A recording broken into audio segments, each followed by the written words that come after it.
2019년 11월 6일 히로시마현 와용산에서 절단된 사람의 머리가 발견되었습니다. DNA 검사 결과 10월 26일부터 행방불명되었던 여대생의 시신인 것으로 밝혀졌습니다. 사건의 시작은 산속에서 버섯을 채취하던 신만이로부터 시작되었습니다. 신만이는 평상시와 다를 바 없이 버섯과 약초를 캐기 위해 깊은 산속에 들어가기로 했습니다. 11월 6일은 숲이 우거지지 않아 산속에서 비교적 시야가 넓어 활동하기 좋았습니다. 그날은 히로시마에 위치한 와용산 절벽 쪽에 약초를 캐기로 했었는데 와용산 절벽에 매달려 버섯을 채취하던 신만이는 절벽 끝에 매달려 있는 사람 머리를 보고 너무 놀랐습니다. 그는 곧바로 경찰에 신고했고 경찰은 현장에 급파되었습니다. 히로시마 시마네현 경찰은 7일 합동수사본부를 차리고 인근 지역 대규모 수색작전을 펼쳤습니다. 수색 결과 와용산의 또 다른 곳에서 몸통과 왼쪽 발목이 발견되었습니다. 처음 발견돼 절단된 머리를 유전자 검사한 결과 히라오 가도라는 여성의 시신으로 밝혀졌습니다. 그녀는 얼마 전 실종 신고가 되었으나 그 이후의 행방을 찾지 못해 경찰이 곤혹을 치르고 있던 실종 사건의 여성이었습니다. 히라카오는 시마네현 대학에서 공부를 하고 있었으며 조만간 러시아 마리티메이트 대학으로 교환학생 자격으로 유학을 떠날 계획이었습니다. 집안 형편이 어려운 것을 뻔히 알았던 그녀는 스스로 유학 자금을 마련하기 위해 아르바이트를 하고 있었습니다.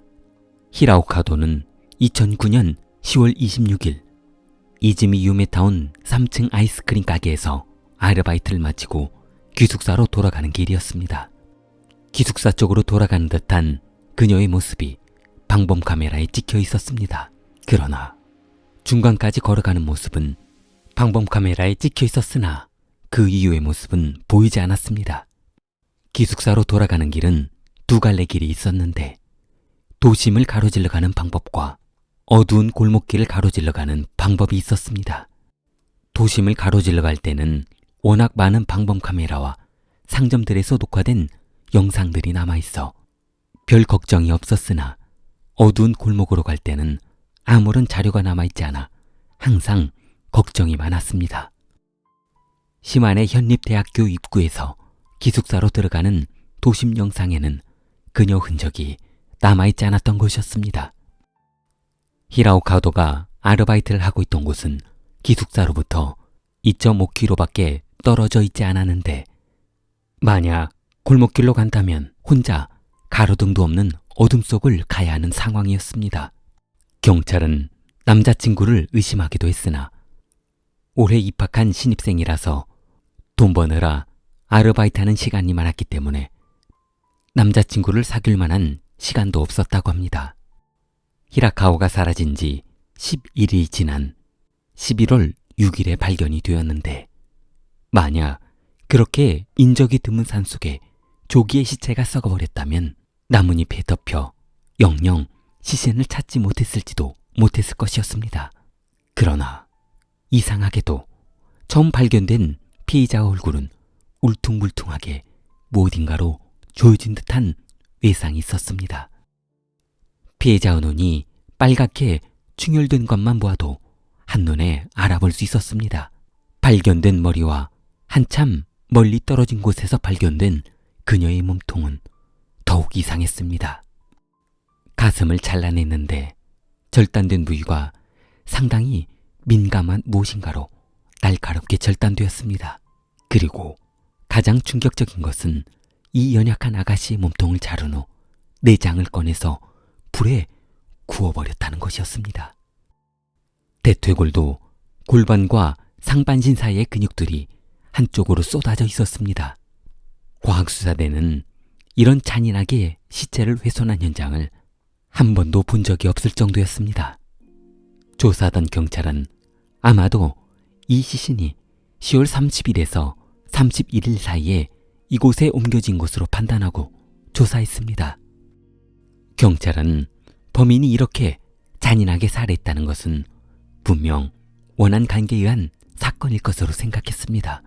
아르바이트를 하다 서비스에 불만을 품고 이런 범행을 저질렀을 경우의 수도 배제하지 않았습니다. 인근 상가 보호원의 진술에 따르면 그 시간대에 여학생이 하얀색 승용차를 타고 갔는데 번호를 기억할 수 없어 애석하다고 했습니다. 경찰은 실종 사건이 발생한 시간대 인근 승용차 탑승 장면을 모두 조사했습니다. 그러나 탑승 기록을 조사한 결과 아무런 의심점도 찾을 수 없었습니다. 경찰은 범위를 확대해 문제될 만한 그녀의 기숙사 동기들과 교제 대상을 알아봤으나 모두 헛수고가 되었습니다. 그렇게 아무런 성과를 내지 못하고 시간은 흘러 사건은 장기화되어 버렸습니다. 시마네 현과 히로시마 두 현 경찰은 7년 동안 합동 수사를 했지만 아무런 성과도 올리지 못했습니다. 언론에서는 무능한 경찰이 재빠른 조치를 취했다면 범인을 잡을 수 있었을 텐데 사건이 지연되면서 미제 사건으로 남았다며 경찰을 조롱했습니다. 사실 경찰이 이 기간에 7년 동안 동원한 인원만 31만 명이었습니다. 경찰이 이 정도 시간과 이 정도 경찰 인력을 동원했으면 최소한 용의자의 몽타주나 인상착의는 확보했어야 하는데 7년이란 시간이 지날 동안 완전 백지 상태인 사건이 창피할 뿐이었습니다. 2009년 11월 8일 시마네현 산업도로변을 달리던 한 승용차가 원인을 알 수 없는 충돌사고로 승용차 안에 탑승하고 있던 운전자와 어머니가 그 자리에서 사망하는 사고가 발생했습니다.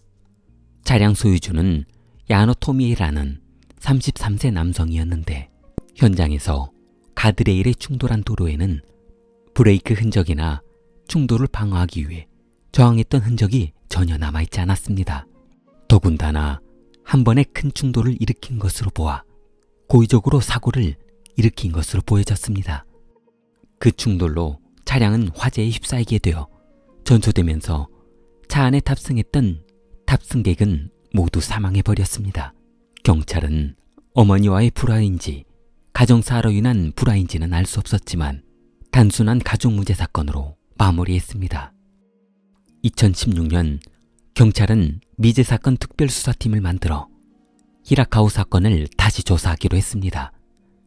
히라카오가 실종될 당시 인근 도로변 범위를 넓혀 모든 방범 카메라의 차량을 조사를 했는데 자동차 번호 판독기에 입력된 차 번호를 조사하던 중 시마네현에 살고 있는 야미토미에라는 남성의 차량이 지나갔다는 증거를 가지고 조사를 시작했습니다. 수배 차량의 번호판과 일치하다는 통보를 받고 경찰은 야노를 추적했습니다.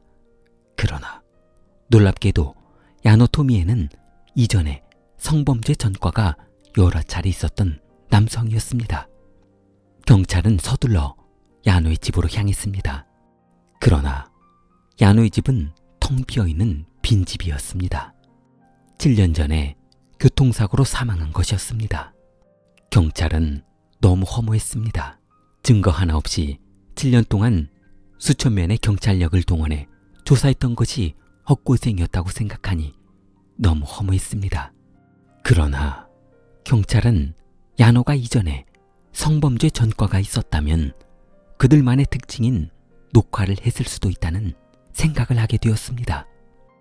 야노 집안에 있던 저장할 만한 모든 저장 시스템, USB, 외장 하드, 컴퓨터 등 모든 저장 시설을 복원해 보았습니다.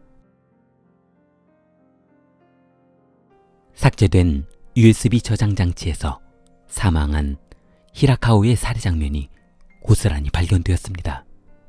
야노는 그녀를 끌고 본인의 집 욕조에서 그녀를 가두고 범행을 저질렀던 것이었습니다.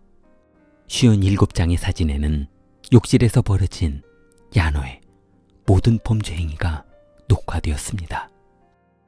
2009년 11월 8일 야노는 이틀 전 본인이 살해했던 히라카오가 야산에서 발견되자 본인이 검거되는 것은 시간 문제라고 생각했던 것이었습니다. 야노는 그날 결심한 후 어머니와 함께 아버지 묘지를 찾아뵈러 간다며 출발했던 것이었습니다. 경찰은 그동안 범인을 잡기 위해 7년이란 시간을 소비했고 수많은 인력을 낭비했었는데 범인이 이렇게 사망해버리자 너무 허탈했습니다. 언론에서는 성범죄자가 본인 만족을 위해 무고한 여성을 아무 이유 없이 남치에 살해하는 끔찍한 사건이 두 번 다시는 벌어져서는 안 될 것이라고 했습니다. 오랜 수사 끝에 2016년 12월 20일 법원은 야노 토미에를 히라카오가 살인범으로 확정하고 사건을 종결했습니다. 좋아요, 구독 부탁합니다. 킬리였습니다.